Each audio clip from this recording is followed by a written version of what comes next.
नमस्कार दोस्तों, मैं संगीता स्वागत करती हूँ आप सभी का मेरे चैनल साहित्य निधि में। दोस्तों, आज की कहानी है मालती जोशी जी की लिखी यशोदा माँ।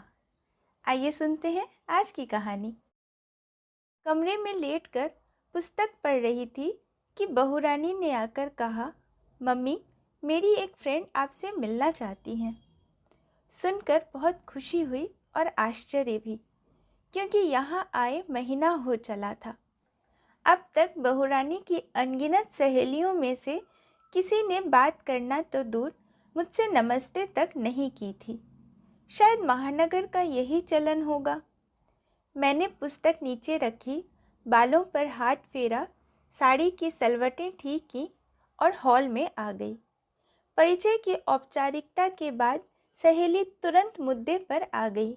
बोली, आंटी जी, भाभी बता रही थी कि आप कॉलेज में हिंदी की लेक्चरर थीं। मन हुआ उसे बता दूं कि मैं प्रोफेसर थी और पिछले 10 सालों से विभागाध्यक्ष भी, पर अपने मुंह से ये सब कहना अच्छा नहीं लगा, इसलिए सिर्फ इतना ही कहा, हाँ, हिंदी पढ़ाती थी। तो मेरी बेटी को थोड़ा गाइड कर देंगी? क्यों नहीं, किस ईयर में है? जी 8th स्टैंडर्ड में। सुनकर धक्का सा लगा। 30 साल तक कॉलेज में पढ़ाने के बाद 8वीं कक्षा को पढ़ाने का प्रस्ताव बहुत गौरवपूर्ण नहीं था। मैं सोच में पड़ गई। मुझे विचारमग्न देखकर सखी बोली, वो क्या है आंटी जी, बाकी सारे सब्जेक्ट तो मैं देख लेती हूँ, पर हिंदी में ज़रा प्रॉब्लम आती है। मेरी एजुकेशन इंग्लिश मीडियम से हुई है ना। उसकी मीडियम तो पता चल ही रही थी। मैंने भी सोचा कि चलो बैठे से बेगार भली, कम से कम पढ़ा लिखा जंग तो नहीं खाएगा, इसलिए कहा कि भेज देना, देख लूँगी। दूसरे दिन शाम को स्वीटी जी पुस्तक लेकर उपस्थित हो गईं। नमस्ते वमस्ते कुछ नहीं, सीधे पुस्तक खोलकर बैठ गईं। ये पोयम प्रिपेयर करना है, मिस ने कहा है कल टेस्ट लेंगी। मैंने देखा, सूर का पद था, संदेशो देवकी सो कहियो, हों तो धाये तिहारे सुत की, मया करण ही रहियो। सूर हमेशा से मेरे प्रिय कवि रहे हैं और यह पद तो मेरी दृष्टि में वात्सल्य रस का सिरमौर है। इसे हाई स्कूल में भी पढ़ा है, रमा मिश्रा जैसी भावुक अध्यापिका से। फिर कॉलेज में प्रोफेसर निरंजन से पढ़ने का सौभाग्य मिला। दोनों की शैलियाँ अलग थीं, पर दोनों डूब कर पढ़ाते थे। मैंने अपने अध्यापन काल में दोनों शैलियों को समन्वय कर लिया था और मेरी छात्राएं अभिभूत रहती थीं। सामने बैठी इकलौती छात्रा को भी अभिभूत करने का संकल्प लेकर मैंने पढ़ाना शुरू किया। जब मैं यह पंक्ति पढ़ा चुकी कि प्रात उठत मेरे लाल लड़ैत माखन रोटी भावे, मैंने सिर उठाकर देखा, सामने एक सपाट भावहीन चेहरा मुझे घूर रहा था। बेटे, समझ में तो आ रहा है ना? दादी जी, व्हाट इज गोकुल? बेटे, गोकुल एक गांव था जहां श्री कृष्ण बचपन में रहते थे। और मथुरा? मथुरा ब्रजभूमि की राजधानी थी, जहां श्री कृष्ण के नाना और फिर मामा राज करते थे। राजधानी मतलब कैपिटल ना। वहाँ तो कितनी चीज़ें मिलती होंगी, pizza, burger, patties, spring roll, cheese pakora, pastry, cake. वहाँ माखन रोटी जैसी रॉटन चीज़ कोई क्यों खाएगा? गोकुल तो विलेज था, वहाँ कुछ और मिलता ही नहीं होगा। But Mathura was a city ना। मैं अवाक हो उसका मुंह देखने लगी। It was very stupid of Krishna's mother to think that he will still like the rotten thing when he had so much choice before him. Stupid. Krishna's mother stupid. मैं तो भीतर तक सिहर उठी। मैंने मन ही मन मैया को प्रणाम किया और ईसा मसीह के अंदाज में कहा, माता, इस अबोध कन्या को क्षमा कर देना। वह नहीं जानती कि वह क्या कह रही है। बाद में उसकी माँ से कहा, तुम्हारी बेटी बहुत इंटेलिजेंट है, उसका आईक्यू बहुत ज़बरदस्त है, हर सब्जेक्ट में टॉप करती है आंटी जी, बस हिंदी ज़रा टफ जाती है। इसीलिए कह रही हूँ उसे हिंदी से और हिंदी को उससे बचाए रखना। और यह गुरु शिष्य संवाद पहले दिन ही दम तोड़ गया। उस रात बिस्तर में लेटे लेटे मैं स्वीटी की बातों पर ही गौर कर रही थी। स्टूपिड कहना ज़रा ज़्यादा ही हो गया था, पर वैसे देखा जाए तो उसका तर्क एकदम ठीक था। यशोदा मैया को खुद सोचना चाहिए था कि उनका कान्हा ग्वाले का बेटा नहीं रहा, वह अब राजकुमार है, मथुरा के राजमहल में रहता है, वहाँ 3600 व्यंजन उसके सामने रोज परोसे जाते होंगे। उसके सामने माखन रोटी की क्या बिसात। पर यशोदा माँ के लिए तो उनका लाला वही छोटा सा बबुआ है जो आंगन में ठुमकता चलता है, माखन के लिए मचलता है। वह कभी बड़ा होता ही नहीं है। मुझे लगता है हर औरत के मन में एक यशोदा माँ बैठी होती है जो सोचती है कि उसका लाला कभी बड़ा होगा ही नहीं, हमेशा उसके आंचल से झूलता रहेगा। बहुत पुरानी एक बात याद आ रही है। एक बार सागर किसी सेमिनार के सिलसिले में जाना हुआ। विश्वविद्यालय की ओर से रहने खाने का अच्छा प्रबंध था, पर मैंने अपने एक चचेरे भाई के यहाँ रहना ही पसंद किया। थोड़ी असुविधा तो थी, पर उसकी तुलना में आत्मीयता बहुत ज़्यादा थी। जिस दिन मैं लौटने वाली थी, उससे एक दिन पहले भाभी ने बड़े संकोच के साथ पूछा, जीजी हमारा एक काम करेंगी? यह भी कोई पूछने की बात है भाभी? हम आपके साथ कुछ बांध दें तो लल्ला को पहुंचा देंगी? क्यों नहीं भाभी, हम खुद जाकर दे आएंगे। पर हम आपके लल्ला से बहुत नाराज़ हैं। जब नया नया एडमिशन हुआ था तो हर हफ्ते आ जाया करता था। अब तो 2 साल से उसने शक्ल ही नहीं दिखाई है। आप तो जानती हो इंजीनियरिंग की पढ़ाई है, टेम नहीं मिला होगा। उन्होंने बेटे की सफाई दी।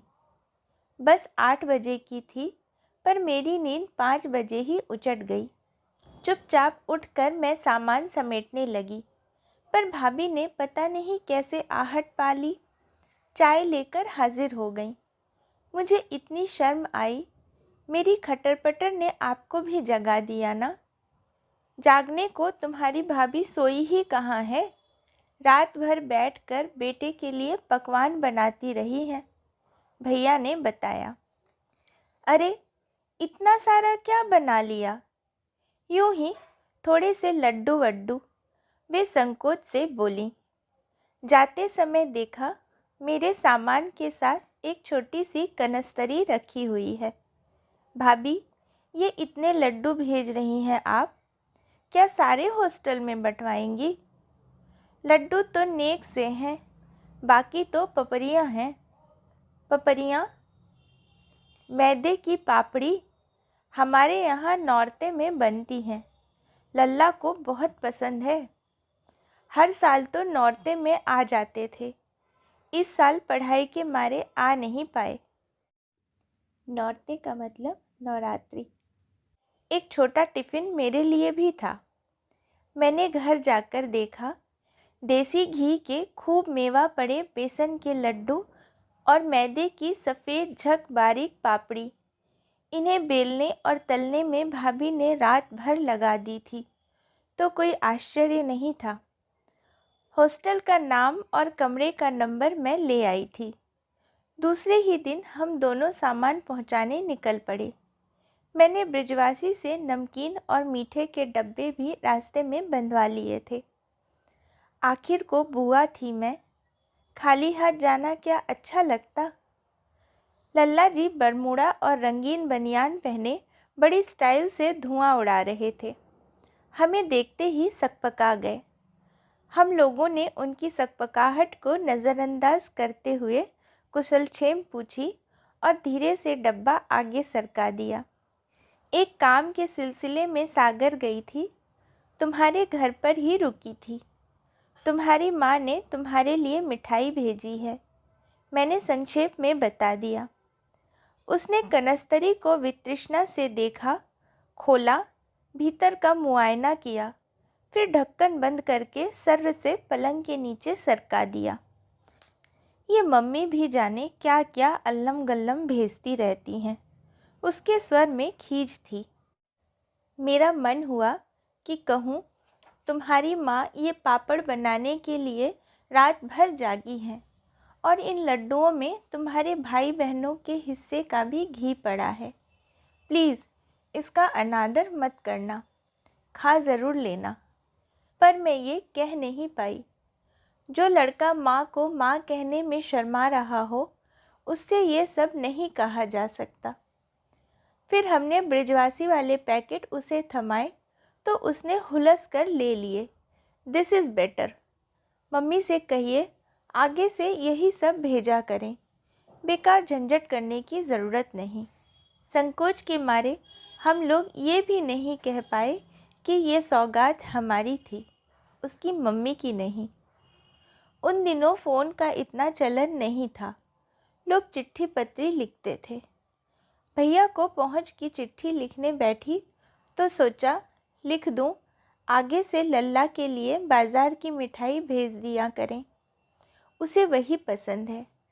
पर भाभी की ममता का अपमान करने की इच्छा नहीं हुई। उनका भ्रम बनाए रखते हुए मैंने लिखा, आज शाम हम आपकी सौगात लेकर प्रमोद के हॉस्टल गए थे। अपनी पसंद की चीज़ें पाकर वह बहुत खुश हुआ। आशा है भगवान मेरा इतना सा झूठ माफ़ कर देंगे।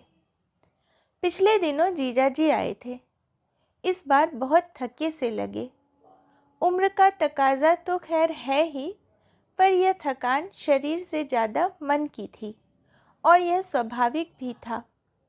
बरसों की प्रतीक्षा के बाद, सैकड़ों मन्नतों के बाद एक बेटा हुआ था। वह भी यूएस में जाकर बस गया है। दोनों पति पत्नी यहाँ अकेले बुढ़ापा काट रहे हैं। विधि की इस विडंबना ने उनके मन में बेहद कड़वाहट भर दी है। बहुत चिड़चिड़े हो गए हैं। अजीब कटखने अंदाज में बात करने लगे हैं। मेरी तो समझ में ही नहीं आ रहा था कि आखिर बात भी क्या करूं। कुछ तो करनी ही थी। रवि कैसा है? ठीक ही होगा। पत्र वत्र लिखता है? आजकल पत्र कौन लिखता है जो वह लिखेगा।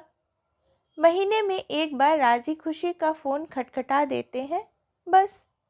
बीच बीच में आता तो होगा। हाँ, आता है।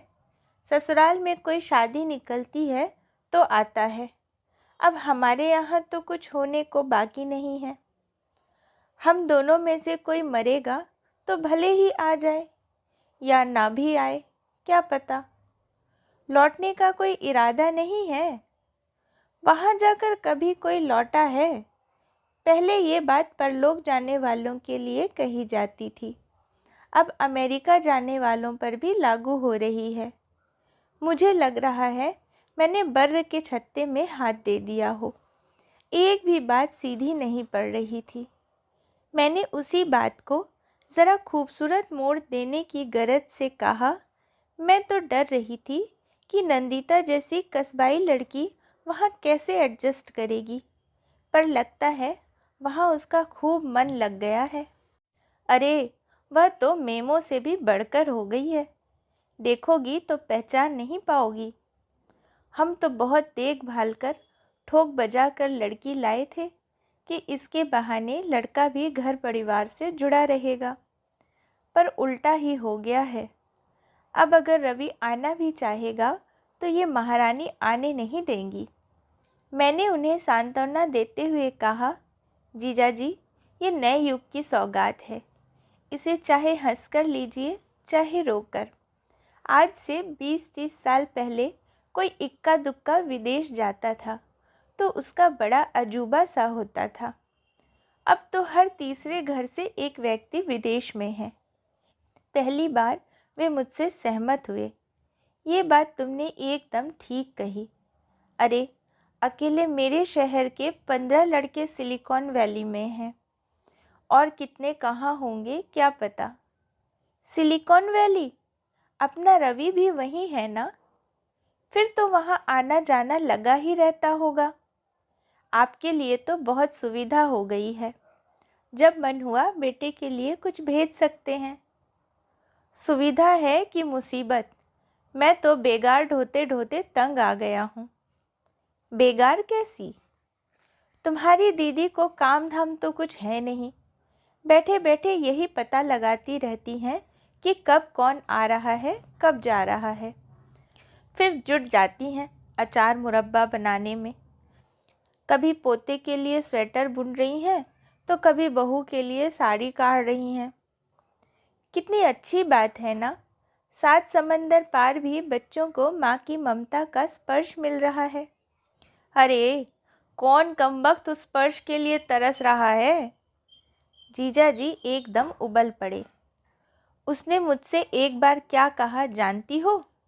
बोला, पापा अब आप जिस तिस के हाथ सामान भेजना बंद कीजिए।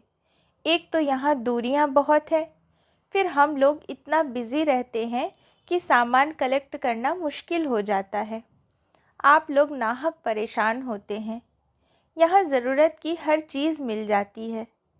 वैसे भी हमारी खान पान की आदतें अब बदल गई हैं। माँ से कहिएगा बुढ़ापे में आँखों पर ज़्यादा जोर ना डालें। वे जो बच्चों के लिए स्वेटर्स भेजती हैं, यहाँ की ठंड में एकदम बेमानी है। और नंदिता तो आजकल साड़ी पहनती ही नहीं। अरे वाह, ये लड़का तो बड़ा नाशुक्रा निकला। आप दीदी से मना कर दीजिए। जब सामने वाले को कद्र ही नहीं है तो क्यों आंखें फोड़ती हैं? जानती हो, मैं जिस दिन तुम्हारी दीदी को मना कर दूंगा वो मर जाएगी। और बेवकूफ़ औरत इसीलिए जिंदा है कि पोते पोतियों के पोतड़े सीती रहे, बहू की रसोई के लिए मसाले कूटती रहे, बेटे के लिए मठरी और खुरमे बनाती रहे। मैं आजकल क्या करता हूँ पता है? जब सामान देने जाता हूँ तो उन बच्चों से कह देता हूँ कि अगर तुम्हारा सामान ओवरवेट होने लगे तो सबसे पहले ये पार्सल उठाकर फेंक देना, हमें बताने की भी ज़रूरत नहीं है। और वहाँ अगर कोई 15 दिन तक सामान लेने न पहुँचे तो सब खा पीकर ख़त्म कर देना, ज़रा भी संकोच मत करना। और क्या कर सकता हूँ बताओ? सुनकर मन कैसा तो हो गया। दीदी के लिए बुरा लगा, थोड़ी खीज भी हुई। क्या दीदी जानती नहीं कि उनका बेटा दुनिया के सबसे संपन्न देश में बैठा हुआ है? वह उनकी बनाई घरेलू चीज़ों का मोहताज नहीं है। फिर लगा कि दीदी भी इस बात को ज़रूर जानती होंगी। ये सारा जतन वे बेटे के लिए नहीं अपने लिए कर रही हैं। उनके जीने का बहाना है ये। जीजा जी ठीक कहते हैं, जिस दिन ये बहाना नहीं रहेगा वो मर जाएंगी। दोस्तों, मैं आशा करती हूँ कि आप सभी को मेरे द्वारा सुनाई गई यह कहानी पसंद आई होगी। अगर पसंद आई है तो मेरी इस वीडियो को लाइक और मेरे चैनल को सब्सक्राइब ज़रूर कीजिएगा। मिलते हैं अगले वीडियो में एक नई कहानी के साथ। कहानी सुनने के लिए धन्यवाद।